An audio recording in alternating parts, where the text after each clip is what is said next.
Yeah, yeah, we're live, recording.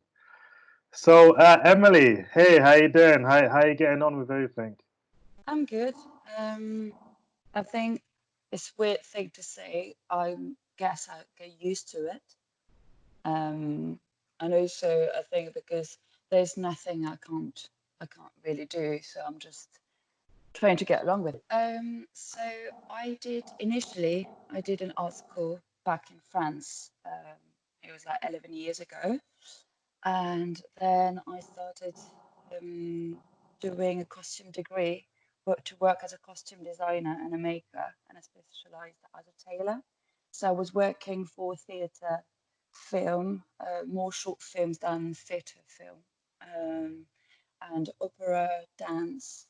And then I was working and living in Paris. Then I moved to Belgium where I was working as a costume supervisor for a project in France, but the studio was in Belgium. And then I moved to London where I wanted to work in costume. And I started living in East London and I was working for a beautiful performer who gave me that.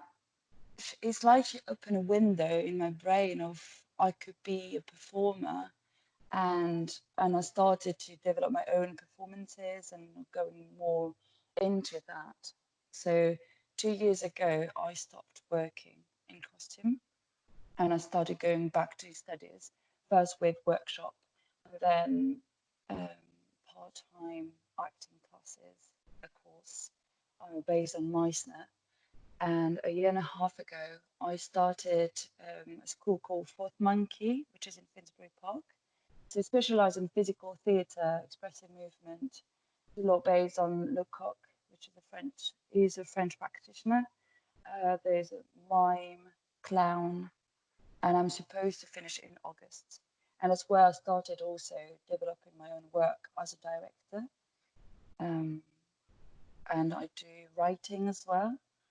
I don't really share much of my writing, but it's something I would like to do more.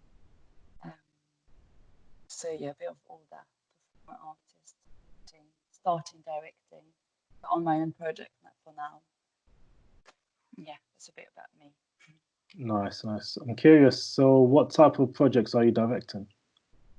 So I started working last year on a project about our relationship with work and how we push ourselves out of limit and how the entire society just pushing each other to be more, um, to work more, to be in the performance constantly, like predictive and rewarding people working more and more. And if you want to enjoy time for yourself, you consider it as maybe lazy. I mean, we're not in a society where actually taking time for yourself is valuable.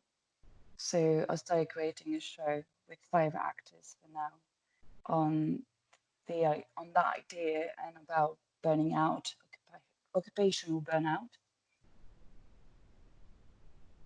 And Nice. so it's a piece. It's quite physical. So there's a lot of movement. I won't say dance because it's not as we think about dancing, but there's a choreographic work on it. But it's way more, yeah, it's a lot of like movement, more movement than words for now. Okay. Are any of these projects documented? So we've had a filming session during the dress rehearsal. I don't have access to it yet. Um, but yeah, we had a few pictures and a film, but that belongs to the school. But in the future, in the next step of my work, I want to go back to research and development on it, and then to have a second work in progress sharing that will be documented as well, and that will help us to get in contact with more people, more professional applying for funding as well. Mm. Your microphone is dropping levels a bit, so it's going super Okay. low and up a bit. So I don't know whether it's the microphone on your headphones I don't have a Or microphone on my headphones, I think. okay, or I think it's probably maybe the quality of my microphone. I don't okay, really know how does that work. okay, cool. How okay, cool, no worries. So yeah, so how have you been affected by this current situation with the lockdown and all that? I think it took me a while to understand that was real. I don't know you, but I found it quite hard to realize that was happening and the impact of it. So I think at the beginning, I was well, I was powerless, but I felt it was a moment for me to rest, to self-reflect, to take some time for myself, to reconnect with some of my friends, some of my family as well that I didn't been in contact with that much. Um, so it was weird because it was and it's still really dramatic. And at the same time, I could find a lot of positivity within the situation to keep on going, to keep on creating. And I think through social media as well as, for example, Twitter, um, you could see that all the theatre community was trying to help each other, to be really supportive with casting directors, organizing one-to-one session with actors and especially student actors as well, because all our shows are postponed for now. So we didn't have any more material to show to get an agent or, to move forward. So I think there was a lot of, and there's still a lot of positive things coming out of it. Um, and it's not like denying what's going on and the dramatic aspect of this pandemic. But I think it's important, and it helps me at least to try to be optimistic and to try to power through that and to hold on to anything that could be positive. Definitely. I think this is a moment in history. So I think within the history of the world, there's been many crises, and from each crisis, that has given birth to a new type of art form. So there's always been a history of like the crisis giving birth to a new type of art form, and I'm seeing people like uh, like I'm seeing people doing virtual photo shoots. I'm seeing like people just connecting with people they'll never connect with on social media. I'm seeing people like create projects, like online projects. Um, I myself have been inspired to create this podcast. So this I've always thought about doing a podcast, but this global health crisis had pushed me to create this podcast. So I was like, I essentially live by myself, and I can't meet all my friends and all that. So I might as well, okay, I need to connect with people. I still need to network. Let me meet artists. Let me connect with these creative people. And maybe like we can create or collaborate somehow, like afterwards. So I think a crisis usually gives birth to a great like it usually gives birth to something new. And I think given birth, I think something special is happening. To be honest. I think it has to, and I think it's a really important moment for everyone to question how we've been living and questioning your own habits or your own relationship with yourself and with others as well. And when I say others, I'm talking about your friends and your family, but also your neighbor or even the person that you don't know, and how we interact. And I hope that the questions that we're having now, we will keep on reflecting on them to move forward and not against each other. But also, I'm really aware that if this situation lasts for a few months, I don't think that's enough to have a massive change. And I wish it would be enough, but I don't think that would be enough to sort of mutate and do something new. I think it's going to be a lot of work to apply all the, you know, the reflection that we have, all this question that we raised, and how we want to organize things maybe better or differently, or, you know, how we want to give different input, how we want to also, I don't know, buy things differently. I think it's good to question all of this and to start to be aware. But once we're back to normal, we have to make sure that we get towards another and better direction. It won't be just one click and okay, we thought about it, we had time to reflect, so now it's fine. It's going to be hard work as well. And I think we have to not forget that, and we have to really bring that like community and together and a unity to be able to work towards something better. Yeah, I agree. No, the local community is super important. It's good to like take the time to understand yourself and reflect and really question what you're doing. You know, yeah, it's important. Yeah, it's very important. It's very important to like just to look in to yourself. You know, so yeah, super important. The conversation with yourself, talking to yourself, how you talk with yourself, how you talk to yourself. You know, super important.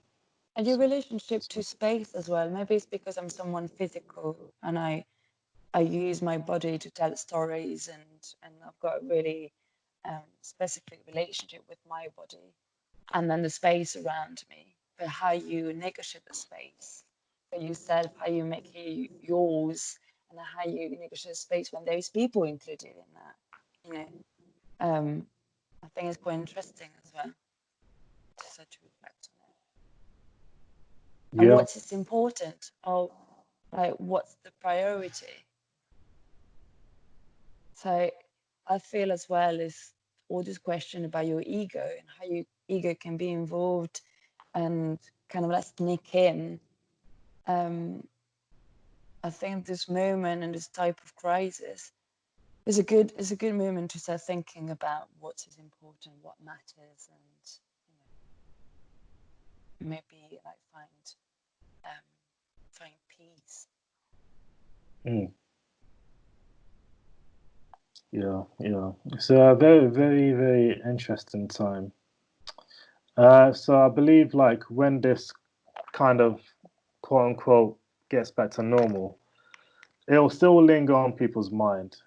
You know, when the shops and the venues start opening up, it'll still linger on people's mind. It'll take a while for people to start to interact with strangers, but we're human beings at the end of the day. We have to live our life, and I think it's just interesting to see like the graduation, but people are going to want to live their life, you know, party, go to events and stuff like this. So, you know, obviously it'll gradually change, go back to normal, but gradually. Yeah, it will be gradually. It was last week, NSDF, which is a National Student Drama Festival, is normally physically happening. This time they made everything available online, so that was a professional talk on about directing or acting or producing your work, so theatre based, and it was interesting for the panel discussion at the end to close the festival. We were talking about the future of theatre, and I think it's important to realize that we won't be back as a theatre practitioner and theatre maker, and think about my own project and all the people I want to work with. This industry, we won't be back to normal until a certain time, because how long is it going to take for a venue to be able to open with every member of the audience sitting beside each other? You know, we're sweating in rehearsal room to create work, and when are we going to be allowed again in a rehearsal room to be able to create work? So I think there's a lot of unknown. So, you were talking about my project is I still brainstorm it, and when I read or when I watch things, still I'm feeding myself and trying to be ready. But it's true that everything is on pause, and we have to accept it as well. There's, it's like, yeah, oh, well, be ready as much as possible once we're all out and being like, okay, let's smash it, let's crack on. yeah, But we don't know when this is going to happen. yeah. I think it's super important. Everyone has more time on their hands now. Or, well, most people have more time on their hands. There are some people that are obviously still working now.